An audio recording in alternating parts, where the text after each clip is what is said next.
एक बाद धर्मेंद्र यादव जी पत्नी के बाद देखा पति स्टेज पे आवत ना अगला गीत के साथ होलिया में आयल बानी बहन के लेवे। अगली प्रस्तुति धर्मेंद्र जी।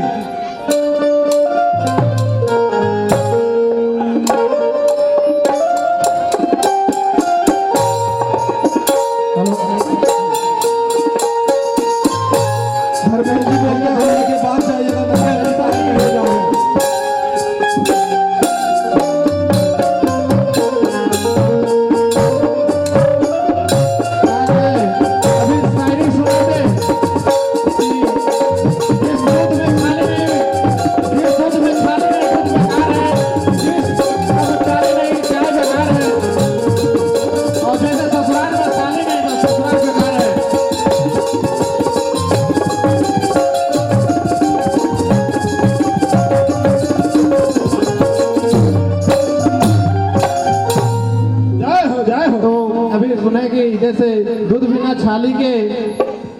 चाय बिना प्याली के, और ससुराल बिना साली के, और महफिल बिना ताली के बिल्कुल बेकार है। तो शायरी से शुरुआत हो जाए।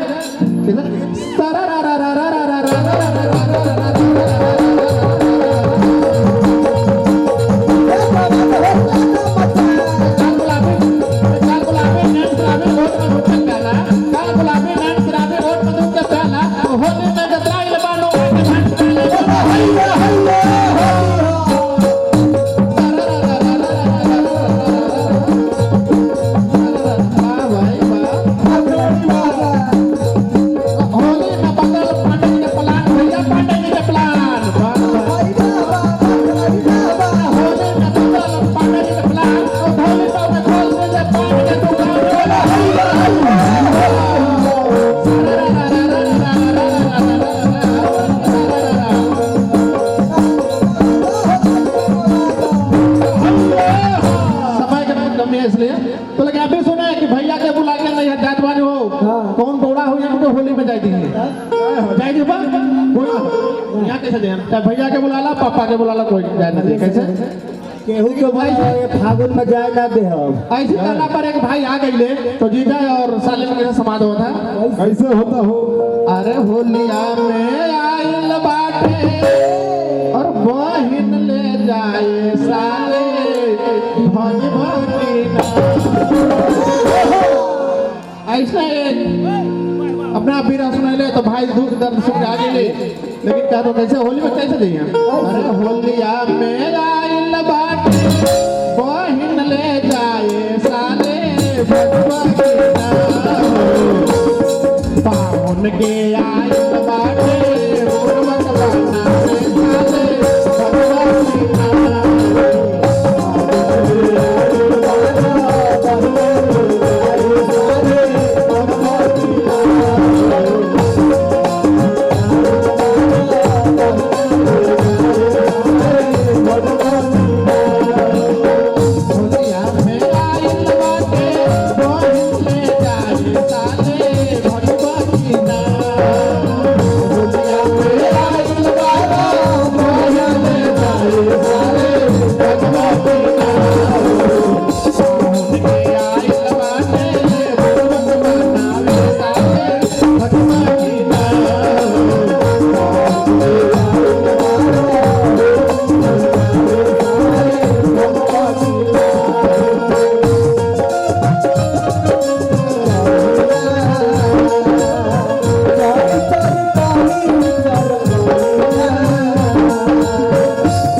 रंगवा गुलाल के अब होली हमारो आई गईले बहिना ले जाए खातिर सारो कुछ दिन लाग गई हन कैसे कुछ दिन लाग गई हाँ सो दिन सातावे साले भगवान की ना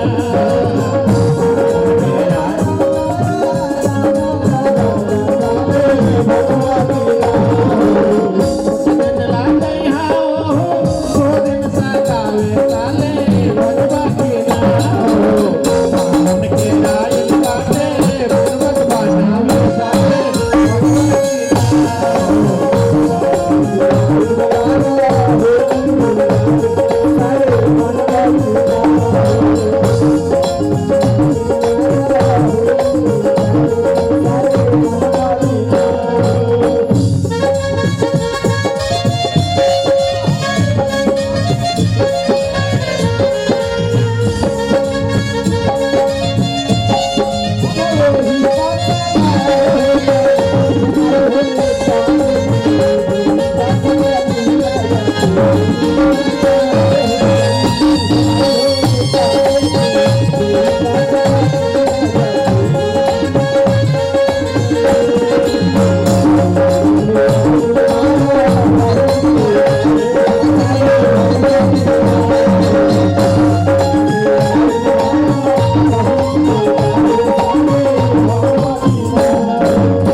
आदमी 6 महीना पहले तैयारी कला था कि होली के महीना होता तैयारी भी होता ले बहुत सारा दिल में कैसे दिलावा में सारा धापा होता बा हमार हो हर भाग चाले या पूर्वांचल के धमार हो जीजा जो हम साले समझावा था कि सारा करे जी समझ जा तो ऐसा ना है पूर्वांचल में बहुत बाउंसर भी ऐसे कौन तुरंत होके तोड़ा दिया कैसे ऐसे लावा में सारा